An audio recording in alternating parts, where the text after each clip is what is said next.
Hello everyone. Class 10th का 4 to 5 marks का weightage रखने वाला ये chapter human I and colourful world. इस चैप्टर को हम बहुत ही सिंपल लैंग्वेज में पढ़ेंगे और बहुत ही कम टाइम में हम इसे कवर करेंगे। बहुत ही सिंपल चैप्टर है। चैप्टर इस वीडियो के एंड तक अगर आप बने रहेंगे तो हम इस चैप्टर के जो मोस्ट इंपॉर्टेंट टॉपिक्स हैं ना, वो सारे टॉपिक्स भी हम आपको at the end of this video हम आपको बताएंगे कि कौन सा इंपॉर्टेंट टॉपिक्स है जिससे सीबीएसई बार बार उन टॉपिक से क्वेश्चन रेज कर रही है। तो चलते हैं इस चैप्टर के आगे। चैप्टर का नाम ही है ह्यूमन आई। तो स्टार्टिंग में ही मैं बता दूं, जो ह्यूमन आई के पार्ट्स होते हैं जैसे रेटिना, कॉर्निया, इन सब के फंक्शंस आप अच्छे से पढ़ के जाएंगे। चलेंगे ह्यूमन आई के पार्ट वाले ह्यूमन आई का स्ट्रक्चर हम देखते हैं। जैसे कि आपको स्क्रीन पे ह्यूमन आई दिख रहा है, यहाँ पे रेटिना का क्या फंक्शन होता है, ये इसके सारे पार्ट्स हैं, आप ध्यान से देखें।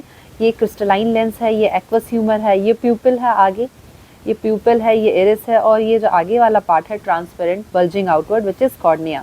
और ये विट्रस ह्यूमर है जो ब्लू कलर का फ्लूइड है ना। ये ऑप्टिक नर्व है जहाँ से इस नस से जो है मैसेजेस जो है ब्रेन तक जाते हैं। रेटिना ये वो जगह है, तो retina is a place where image formation took place, यहाँ पे इमेज बनता है, राइट। अब वन बाय वन करके सारे इंपॉर्टेंट जो इसमें टॉपिक हैं वो कवर करेंगे। जैसे कि आपका इसमें आ रहा है, sorry, various parts of human आई। जैसे कॉर्निया के बारे में डिस्कस करेंगे। तो cornea enter the I through a thin membrane called cornea. Light जो है सबसे पहले कॉर्निया के माध्यम से अंदर जाती है। It forms a transparent bulging on the front surface of the eye ball. Most of the reflection of the light entering the I occurs outer surface of the cornea. कह सकते हैं कॉर्निया जो सबसे सामने वाला पार्ट है आपके आई के, ज़्यादातर 80% जो रिफ्रैक्शन होता है वो यहीं पे होता है, इस वाले पार्ट में, कॉर्निया वाले पार्ट में। तो ये सबसे पहले ट्रांसपेरेंट बल्जिंग आउटवर्ड वाला मेम्ब्रेन है। स्केलेरा के बारे में पढ़ेंगे तो it is the outer covering protective through white layer called sclera. तो एक वाइट कलर, ये भी आउटर कवरिंग प्रोटेक्टिव लेयर है। एक वाइट कलर का लेयर हमारे आंखों के सामने होता है, एक वाइट कलर का ट्रांसपेरेंट लेयर होता है, दिखता नहीं है, ट्रांसपेरेंट होता है, जली लाइक होता है, उसे स्केलेरा कहते हैं। अगर हम आई बॉल की बात करें तो हमारे आई बॉल का जो डायमीटर है that is 2.3 centimetre, spherical shape का होता है। एक्वस ह्यूमर की बात करें तो ये एक ऐसा फ्लूइड है जो कि स्पेस, देखो, कॉर्निया और आई लेंस के बीच में जो फ्लूइड पाया जाता है उसे कहते हैं एक्वस ह्यूमर। कॉर्निया और आई लेंस के बीच में जो स्पेस फील्ड है वहाँ पे एक फ्लूइड है, उसको कहते हैं एक्वस ह्यूमर। इरिस का क्या काम होता है, तो iris is a dark muscular diaphragm that control the size of the people. प्यूपिल के साइज को कंट्रोल करता है इरिस, ओके। प्यूपिल के साइज को समय रहते बढ़ाएगा घटाएगा, तो जो कंट्रोलिंग का काम होता है वो इरिस करता है प्यूपिल को। Pupil is a small opening in the middle of the iris through which light enter the eye. तो प्यूपिल क्या है, एक छोटा सा ओपनिंग है in the middle of the iris through which the light enter into the eye, जहाँ से light जो है एंटर करता है आई में। The pupil regulate and control the amount of light entering the eye, ठीक है। आगे चलेंगे लेंस की तरफ। तो हमारे पास एक नेचुरल लेंस है विच इज़ कॉन्वेक्स लेंस। आई में जो लेंस प्रेजेंट होता है natural lens that is convex lens, okay. तो लेंस का क्या काम होता है, बिहाइंड द प्यूपिल के पीछे there is a transparent and flexible jelly like structure called lens, it is convex lens. By the action of ciliary muscle it changes its shape to focus the light of the retina. It becomes thinner to focus the distance object and become thicker to see the nearby object. जब किसी दूर के object को देखना होता है तो ये जो लेंस होता है ये पतला हो जाता है, थिन हो जाता है। अब जो कोई पास की चीज़ है, जैसे किसी ऑब्जेक्ट को हम एकदम पास से देख रहे हैं, राइट, तो जब पास से देखते हैं तो लेंस जो होता है चौड़ा हो जाता है, ठीक है, थिक हो जाता है बीच से। सिलियरी मसल का क्या काम होता है, सिलियरी मसल्स आपके लेंस को होल्ड करके रखता है, ये होल्ड करने का काम करता है। और जैसे जैसे एज होता जाता है सिलियरी मसल्स जो होती हैं वीक होती चली जाती हैं। The ciliary muscle are capable of modifying the curvature of lens and nearby affect the focal length of the lens. Vitreous humour की बात करें तो vitreous humour is a clear, ये भी एक तरीके का फ्लूइड था, जैसे एक्वस ह्यूमर था ना, तो ऐसे ये भी क्या है, क्लियर फ्लूइड है which fill the eye between the lens and the retina. तो लेंस और रेटिना के बीच में जो स्पेस है वहाँ पे जो फ्लूइड भरा हुआ है वो है आपका विट्रस ह्यूमर। रेटिना की बात करें तो very simple, as I said कि रेटिना वो जगह है जहाँ पे इमेज फॉर्मेशन होता है। अच्छा, इमेज फॉर्मेशन कैसे होता है, जब दो रेज आपस में मीट करती वहाँ पे इमेज फॉर्मेशन होता है। तो अगर रेज जो है रेटिना पे मीट कर रही है तभी एक करेक्ट इमेज फॉर्मेशन होगा। अगर दोनों रेज रेटिना के फ्रंट में मीट कर रही हैं तो इमेज फॉर्मेशन गलत बनेगा। अगर रेटिना के बिहाइंड द रेटिना रेटिना के पीछे दोनों रेज आपस में जाके मीट कर रही हैं, तो उस केस में भी क्या होगा, इमेज सही नहीं बनेगा। तो it is a sensitive, light sensitive screen on which the image is formed. It is delicate membrane having an enormous light sensitive cells. It converts the image formed by the lens into the electric impulses. Then these electric impulses and then transmitted to the brain through the optic nerve. तो यही जो electrical impulses है optic nerve के through, optic nerve के माध्यम से ये brain में जाती हैं, right. It control rod and cones. अच्छा, रेटिना में बहुत सारे रॉड एंड कोन्स होते हैं, ठीक है। ऑप्टिक नर्व्स की रॉड एंड कोन्स क्या होते हैं, ये टाइप ऑफ सेल हैं, एक ब्राइट लाइट सेंसिटिव और एक जो लाइट जो होती है ना सेंसिटिव सेल्स होती हैं। ये लाइट को डिटेक्ट करती है, जितने भी ब्राइट कलर हैं या फिर लाइट कलर है ना, डार्क कलर और लाइट कलर को सेंस लेती हैं। ऑप्टिक नर्व क्या है, these are the nerves through which the image of the brain in a form of electrical signals. Okay, आगे चलेंगे कि हाउ डज पीपल वर्क। तो जो प्यूपिल होता है ये काम कैसे करता है। when the light is bright, जैसे हम जब धूप में जाते हैं और फिर आपके आंखों के सामने बहुत ब्राइट लाइट अगर डाला जाए तो क्या होता है, इरिस कॉन्ट्रैक्ट प्यूपिल। इरिस का क्या काम होता है, प्यूपिल को कंट्रोल में करना, समय पड़ने पे कॉन्ट्रैक्ट और फिर समय पड़ने पे रिलैक्स करना, वाइडन और थिन करना, ठीक है। तो इरिस का काम होता है प्यूपिल को कंट्रोल करना। तो इरिस कॉन्ट्रैक्ट प्यूपिल, जब लाइट ब्राइट हो, बहुत ज़्यादा उजाला पड़ेगा जब आंखों पे, तो इरिस क्या करेगा, प्यूपिल को कॉन्ट्रैक्ट करेगा, सिकोड़ लेगा, ठीक है, थोड़ा सा कॉन्ट्रैक्ट कर लेगा, so that less light enter the eye, जिसकी वजह से जो लाइट है कम आंखों के अंदर जाए, otherwise it damage your eye, right. तो ये हमारे आंखों को डैमेज कर सकता है, otherwise it damage our eye. When the light is dim, अगर लाइट अचानक से, जैसे कि अचानक से जब लाइट चली जाती है तो एक सेकंड के लिए हमारे आंखों के आगे एकदम ब्लैक सा हो जाता है, बिल्कुल कुछ भी नहीं दिखाई देता। But have you notice, after few second, कुछ ही सेकंड बाद आपको धीरे धीरे कुछ मतलब दिखाई देने लगता है, इतना कि आप थोड़ा सा आगे 2-3-4 कदम आगे बढ़ा सकते हो, राइट। तो when the light is dim, जब लाइट बहुत ज़्यादा कम होती है तो उस टाइम पे क्या होता है, it is control the pupil so that more of the light enter the eye. तो उस टाइम पे इरिस जो होता है प्यूपिल को एक्सपैंड कर देगा, बड़ा कर देगा, सो दैट कुछ अमाउंट ऑफ लाइट जो है आंखों में जाए, राइट। जब हम सिनेमा हॉल में जाते एकदम अंधेरा सा रहता है, कुछ समय तो हमें बिल्कुल सीट बिल्कुल नहीं दिखाई देती, बट कुछ समय बाद क्या है, थोड़ी थोड़ी चीज़ें ऑब्जर्व होने लगता है, हम ऑब्जर्व कर लेते हैं चीज़ों को, कहाँ क्या रखा हुआ, थोड़ी सी लाइट जो है हमारे आंखों में जो इरिस होता है प्यूपिल को एक्सपैंड कर देता है, जिसकी वजह से लाइट थोड़ी थोड़ी दिखने लग जाती है। For example, when you have observe that you come out of the cinema, जैसे अभी अभी मैंने बताया, तो ये वही चीज़ लिखी हुई है। तो प्यूपिल ऐसे काम करता है। अब ये वो टॉपिक है जो कि बहुत इंपॉर्टेंट टॉपिक है इस चैप्टर का बहुत ही इंपॉर्टेंट टॉपिक है। ये क्या है, defects of vision and their correction. तो ये जो विजन और करेक्शन, ये वाला जो पॉइंट है ना, मायोपिया, हाइपरमेट्रोपिया, ये एक डिजीज है। कैसे होती है ना, ये डिफेक्ट्स होता है आई में, बट ये डिफेक्ट्स कैसे होता है, जब हमें दूर की कोई चीज़ें नहीं दिखती हैं तो ऐसे डिफेक्ट्स को क्या कहते हैं। जब कोई पास की चीज़ हमें नियर बाई ऑब्जेक्ट नहीं दिखता है या फिर धुंधला दिखता है, सही से नहीं दिखता, तो ऐसे डिफेक्ट्स को क्या कहते हैं और किन रीज़न से ये चीज़ होती है और क्या करने से इसका करेक्शन क्या होगा, राइट। तो मैंने स्टार्टिंग में बताया था कि जब दो रेज आपस में मीट करती है वहाँ पे इमेज फॉर्मेशन होता है, करेक्ट। यही दो रेज अगर रेटिना पे मीट करेंगी तो वहाँ पे इमेज फॉर्मेशन होगा। तो मायोपिया क्या होता है, नियर साइटेडनेस। मायोपिया को एक ऐसा डिफेक्ट है आई का जिसे क्या कहते हैं, नियर साइटेडनेस, या फिर आप कह सकते हो short sightedness. A person with myopic I can see the near object clearly. जिन्हें मायोपिया हुआ होता है वो पास की चीजें अच्छे से देख लेते हैं, बट दूर की चीजें थोड़ी धुंधली उन्हें दिखाई देती है, क्लियरली नहीं दिखाई देती। तो a person who is suffering from myopia can see the nearby objects clearly, पास की चीजों को अच्छे से देखेगा, बट डिस्टेंट ऑब्जेक्ट को अच्छे से नहीं देख पाएगा, right. A person with this defect have a far point nearer then infinity. ऐसे इंसान को जो डिफेक्ट हुआ होता है उसे far point nearer then infinity से ज्यादा दिख रहा है, ठीक है। कॉजेस क्या है, रीजन क्या है, excessive curvature of the eye lens. ऐसा इसलिए होता है क्योंकि जो कर्वेचर है आई लेंस का वो कुछ ज़्यादा ही एक्सेस हो जाता है, बहुत ज़्यादा ही बड़ा हो जा रहा है। Elongation of the eye ball, दूसरा क्या रीज़न हो जाएगा, आई बॉल लंबा हो जाता है, elongation of the eye ball. तो ये दोनों कॉजेज हैं, इसको जरूर याद कर लीजिएगा, 1 मार्क्स में ये आएगा। और जब आएगा तो आपसे कॉजेज और करेक्शन दोनों ही साथ में पूछेगा। करेक्ट करने का देखो, ये जो पहला वाला डायग्राम है ये एक नॉर्मल और करेक्ट आई का डायग्राम है, जहाँ पे दो रेज देखो आप लोग, ये कॉन्वेक्स लेंस है और दोनों रेज कहाँ पे मीट कर रही हैं, रेटिना पे, सॉरी ये दोनों रेज कहाँ मीट कर रही हैं, रेटिना पे मीट कर रही हैं यहाँ पे। ठीक, तो जब रेटिना पे मीट करेंगी तो इसका मतलब क्या है, इमेज फॉर्मेशन सही बन रहा है।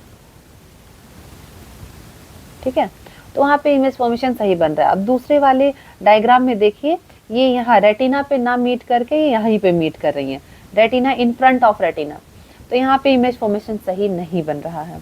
अब करेक्शन के लिए क्या करेंगे, जिन्हें मायोपिया है वो क्या करेंगे, वो कॉन्केव लेंस यूज करेंगे सुटेबल पावर का। ठीक है, a concave lens of suitable power will bring the image back on the retina. तो कनकेव लेंस का क्या काम होगा, उस इमेज को कहाँ तक लेकर जाएगा, रेटिना तक लेकर जाएगा। दस डिफेक्ट इज करेक्टेड, जिसकी वजह से जो डिफेक्ट है, जो प्रॉब्लम है, दोनों रेज रेटिना पे ना मिलके रेटिना के सामने मिल रहे थे, वो चीज़, ये प्रॉब्लम सॉर्ट आउट हो जाएगा यूजिंग कनकेव लेंस। तो जब हम लेंस लगाएंगे कनकेव, तो ये रेज को, कनकेव का क्या नेचर होता है, कनकेव लेंस रेज को क्या करेंगे, डाइवर्ज करेंगे, राइट। तो ये क्या कर रहा है, रेज अगर डाइवर्ज नहीं होती तो यहीं आके मीट कर जाती। अब चूंकि ये डाइवर्ट हो रही हैं, कनकेव लेंस लगाया गया है भाई, तो कनकेव लेंस लगाने की वजह से रेज अब सही जगह पे बन रही हैं, ठीक, जहां उन्हें बनना चाहिए। होप्स आपको समझ में आया होगा। तो ये वही इंपॉर्टेंट पॉइंट है जो पेपर में आता है इस पर्टिकुलर पॉइंट से। सेकेंड इंपॉर्टेंट टॉपिक क्या है आपका, हाइपरमेट्रोपिया, जिसे क्या कहते हैं, फार साइटेडनेस, या फिर आप कह सकते हो long sightedness. A person with hypermetropia can see the distance object clearly but can't see the near by object. उसी मायोपिया का जस्ट अपोजिट हो जाता है हाइपरमेट्रोपिया। ठीक है, तो हाइपरमेट्रोपिया में क्या है, इंसान को दूर की चीजें साफ दिखती हैं बट पास की चीजें नहीं दिखती हैं। ठीक है, एक जो is farther away from the nearer normal nearer point that is 25 centimetre. अब इसके भी कॉजेज और करेक्शन हम देखेंगे कि कॉजेज क्या है, करेक्शन क्या है। ऐसा इसलिए होता है, वहाँ पे आई बॉल क्या होता है, एलोंगेशन ऑफ आई बॉल था, वहाँ पे आई बॉल लंबा हो रहा था, यहाँ पे आई बॉल क्या हो जाएगा, छोटा हो जाएगा, इट बिकम टू स्मॉल। उसी का अपोजिट मायोपिया का जस्ट अपोजिट कॉजेज हो जाएंगे आपके हाइपरमेट्रोपिया में। The focal length of the eye lens is too long. अगर हम फोकल लेंथ की बात करें तो बहुत ज़्यादा बड़ा हो जाता है। अब दोनों रेस को कहाँ मीट करना चाहिए, रेटिना पे मीट करना चाहिए। तो आप देखो ये एक नॉर्मल आई है, करेक्ट आई है, बट ये करेक्ट आई नहीं है। यहाँ पे दोनों रेस कहाँ मीट कर रहे हैं, बिहाइंड द रेटिना। आप देख रहे हो रेटिना के पीछे मीट कर रहे हो, मीट कहाँ करना चाहिए, रेटिना पे। तो अब ऐसे लेंस को, ऐसे डिफेक्ट को सही करने के लिए कौन सा लेंस का लगाना पड़ेगा, तो कॉन्वेक्स लेंस लगाना पड़ेगा। जब हम कॉन्वेक्स लेंस लगाएंगे तो आपको भी पता है, आपने पहले भी पढ़ रखा है कि कॉन्वेक्स लेंस जो होता है उसकी क्या प्रॉपर्टी होती है, वो रेज को कन्वर्ज करेगी, डाइवर्ज नहीं करेगी, कन्वर्ज, पास में लेकर आएगी। तो जब रेज पास में आएंगे तो कहाँ मिलेंगे, रेटिना पे मिलेंगे। अब रेज क्या हुआ, अगर रेज ऐसे आ रही थी तो ये क्या होती, ये क्या होती, ये सीधे ही जो है और दूर जाती और कहीं इसके पीछे जाके मीट करती। अब लेंस लगा लिया जिसकी वजह से अब कहाँ पे इमेज जा रही है, रेटिना पे मीट हो रही है। तो ये सॉल्यूशन था ऐसे डिफेक्ट्स को करेक्ट करने का। हमने क्या लगाया, कॉन्वेक्स लेंस लगाया। This defect can be corrected by using convex lens of appropriate lens of appropriate power. Eye lens with converging lens provide the additional focus power required forming the image of the retina. Hope कुछ तो आपको समझ में आ रहा होगा कि myopia क्या है, हाइपरमेट्रोपिया क्या है, कॉजेज क्या है, करेक्शन क्या है, राइट। मायोपिया जिन्हें पास की चीज़ें दिखती हैं, दूर की नहीं दिखती, उसी का अपोजिट हो जाएगा हाइपरमेट्रोपिया, जिसमें हमें a person with hypermetropia can see the distance object clearly, दूर की ऑब्जेक्ट को देख लेता, बस पास की ऑब्जेक्ट को नहीं देख पा रहा है। ठीक, प्रेसबायोपिया की बात करें, the power of accommodation of the I usually decreases with ageing. देखो जो प्रेसबायोपिया होता है ये एक ऐसा डिफेक्ट है, जैसे जैसे एज होता जाता है ये नॉर्मल है, अकॉर्डिंग टू एज ये डिफेक्ट जो होता है आई में देखने को मिलता है। For most of the people the near point gradually reduce away, है ना, this they find it difficult to see the near object comfortable and distinct object without corrective glasses. This defect is called presbyopia, जिनमें दोनों का ही दिक्कत है, दूर का भी नहीं दिख रहा है, दूर की चीज़ों को देखने में प्रॉब्लम आ रहा है, पास की चीज़ों को भी देखने में प्रॉब्लम आ रही है। तो it arises due to the gradual weakening of the ciliary muscle. ये क्यों होता है, कॉजेज की अगर बात करें, क्योंकि मैंने पहले ही बोल दिया था, जैसे जैसे एज होते हैं सिलियरी मसल्स जो होता है वीक होता चला जाता है, and diminish the flexibility of the eye lens. अगर हम कैटरैक्ट की बात करें तो ये वेरी सिंपल, ये भी एज पे डिपेंड करता है। ओल्ड एज में क्या होता है, जितने भी ह्यूमन बींग्स हैं उन्हें कैटरैक्ट जैसा प्रॉब्लम में भी देखने को मिलता है, अधिकांश लोगों में देखने को मिलता है। एक व्हाइट कलर का मिल्की और क्लाउडी लेयर आंखों के ऊपर आ जाता है, और ये सही तभी होता है जब हम सर्जरी करते हैं। सर्जरी से वो पतले से थिन लेयर को रिमूव किया जाएगा, right. This condition is called cataract. This causes partial completely loss of vision. अगर इससे सर्जरी ना कराया जाए तो ऐसा भी देखने को मिला है, कभी कभार कुछ चांसेस ऐसे होते हैं कि पूरी तरह से देखने की क्षमता ही लोगों की खत्म हो जाती है। It is possible to restore vision through a cataract surgery. ठीक है, तो कैटरैक्ट सर्जरी के द्वारा से ये ठीक हो जाता है। अब हम बात करेंगे प्रिज्म की। तो प्रिज्म क्या है? प्रिज्म एक ट्रांसपेरेंट सा ग्लास है जिसमें अगर हम रेज को, लाइट को पास करेंगे तो 7 कलर विवग्योर जैसा हमें लाइट जब पास होगा, व्हाइट लाइट, तो विवग्योर हमें देखने को मिलेगा। ठीक है, तो यहाँ पे देखो incident ray, angle of emergent रे किसे कहते हैं, एंगल ऑफ डेविएशन किसे कहते हैं। ठीक है, तो ये रे सीधा जा रहा है, ये रेयर मीडियम से डेंसर मीडियम में जा रहा है। ये ग्लास है, प्रिज्म है, और ये यहाँ पे एयर है। तो एयर क्या है? रेयर मीडियम है। तो जब भी लाइट रेयर मीडियम से डेंसर मीडियम में जाएगी, इट बेंड्स टुवर्ड्स नॉर्मल। तो ये किसकी तरफ बेंड हो जाएगी? नॉर्मल की तरफ। तो देखो ये किसकी तरफ बेंड हो गई? नॉर्मल की तरफ। यही लाइट जब डेंसर मीडियम से रेयर में जाएगी, ठीक है, डेंसर मीडियम से रेयर में जाएगी यही लाइट, तब क्या हो जाएगा? It move away from normal. देखो नॉर्मल रे तो इधर है, लेकिन ये इससे दूर जा रही है, तो it bends away from normal, normal से दूर हो जाएगी ये लाइट, राइट। और ये जो एंगल यहाँ पे बन रहा है इसे कहते हैं एंगल ऑफ इमर्जेंट। ये इमर्जेंट रे होता है, इमर्जेंस रे होता है। एंगल ऑफ डेविएशन किसे कहते हैं? मतलब जो लाइट निकल के गई है, ठीक है, रिफ्रैक्टेड रे है, उसी को अगर फर्दर पास करेंगे, और जो इंसिडेंट रे है इस वाले रे को अगर फर्दर पास करेंगे, तो यहाँ पे जहाँ मीट कर रही है इस वाली जगह पे बनेगा एंगल ऑफ डेविएशन। होप्स आपको समझ में आया होगा। बहुत सिंपल सा कंसेप्ट था। कभी भी लाइट अगर रेयर मीडियम से डेंसर में जाएगी तो it bends towards the normal, normal की तरफ बेंड होगी। और जब लाइट डेंसर मीडियम से रेयर मीडियम में जाएगी, बोले तो ग्लास से एयर में जा रही है, पानी से एयर की तरफ जा रही है, तो it bends away from normal, normal से दूर हो जाएगी। सिंपल, ठीक। अब देखो एक बहुत अच्छा सा ये फिनोमिना है, dispersion of white light by a glass prism. The splitting of white light into its component color when it passes through a glass prism is called dispersion of light. Very simple, जब white light जो है splitting of white light into 7 color is known as dispersion of light. और इसी को dispersion of light कहते हैं। कौन कौन से कलर हैं? ये विवग्योर, ठीक है, violet, indigo, blue, green, yellow, orange, red, ठीक है, विवग्योर जिसे कहते हैं। It is a 7 spectrum of light. Recombination of disperse light, जैसे एक व्हाइट लाइट है, प्रिज्म के गया 7 कलर निकलेगा, फिर अगेन एक प्रिज्म रख देंगे तो एक ग्लास स्लैब जैसा बन जाएगा। अब यहाँ से जो लाइट निकल के जाएगी स्क्रीन पे वो अगेन व्हाइट कलर हो जाएगी। डबल रिफ्लेक्शन यहाँ पे देखने को मिला है। रेनबो किसे कहते हैं? अ rainbow is a natural phenomena in the sky. Actually rainbow formation होता कैसा है? तो बहुत सिंपल सा फिनोमिना है। एक्चुअली रेनबो तभी होता है जब बारिश होती है। बारिश के बाद जब सूर्य की रोशनी आती है ना आसमान में, जब सूर्य उगता है तब रेनबो फॉर्मेशन होता है। ऐसा नहीं कि बारिश हो रहा है तो हमें हमेशा रेनबो देखने को मिलेगा, नो। बारिश होने के बाद जब धूप निकलता है तब रेनबो फॉर्मेशन होता है, राइट। तो जो एक्चुअली जो रेनबो है एयर में है ना, क्लाउड में कुछ एयर ड्रॉपलेट्स प्रेजेंट होते हैं। तो वो जो एयर ड्रॉपलेट्स हैं इट एज अ प्रिज्म, वो एक प्रिज्म की तरह काम करते हैं। तो ये जो एयर ड्रॉपलेट है ये आपके क्या है? प्रिज्म है। प्रिज्म का क्या काम होता है? इस पर अगर व्हाइट लाइट हम डालेंगे तो 7 कलर, इसमें से 7 रंग निकलेंगे, राइट। तो वही होता है जब सूर्य की रोशनी, जब सूर्य उगता है, मतलब जब सूर्य निकलता है आसमान में, तो सूर्य की जो किरणें होती हैं, लाइट रेज जो होते हैं, सन रेज जो होते हैं, वो उस रेन ड्रॉप पे जाके पड़ती हैं और फिर 7 कलर का फॉर्मेशन हमें स्काई में देखने को मिलता है, which is called rainbow formation, right. तो वही होता है रेनबो फॉर्मेशन। एटमॉस्फेरिक रिफ्रैक्शन किसे कहते हैं? जब जैसे कि एटमॉस्फेयर में बहुत सारे लेयर हैं, स्ट्रेटोस्फेयर, ट्रोपोस्फेयर, एटमॉस्फेयर, बहुत सारे लेयर हैं। हर स्फेयर का अलग अलग एक अपना रिलेटिव डेंसिटी होता है। जब लाइट रे एक मीडियम से दूसरे मीडियम में जाती है स्लाइटली बेंड, फिर दूसरे मीडियम से तीसरे मीडियम में जाएगी इट ऑल्सो स्लाइटली बेंड, फिर तीसरे से चौथे में जाएगी तो बेंड होती रहेगी। तो यहाँ पे जो रिफ्रैक्शन हो रहा है लाइट का वो कंटिन्यू चेंज होते जा रहा है, ठीक। The reflection of light caused by the earth atmosphere is called atmospheric reflection. वो रिफ्लेक्शन ऑफ लाइट जो एटमॉस्फेयर की वजह से हो रहा है, अर्थ के एटमॉस्फेयर की वजह से हो रहा है, ठीक है, जो अर्थ के एटमॉस्फेयर की वजह से हो रहा है उसे एटमॉस्फेरिक रिफ्लेक्शन कहते हैं। ट्विंकलिंग ऑफ स्टार्स, यही सेम फिनोमिना है। कि twinkling of star is due to the atmospheric reflection of light, ये भी एक example atmospheric reflection of light का है ना, of star light. The star light on entering the earth surface undergo reflection continuously before it reaches the earth. The atmospheric reflection occurs in a medium of gradually changing refractive index. Since atmosphere bends starlight towards the normal, the apparent position of the star is slightly different from the actual position. The star appears slightly higher than the actual position when viewed near the horizon.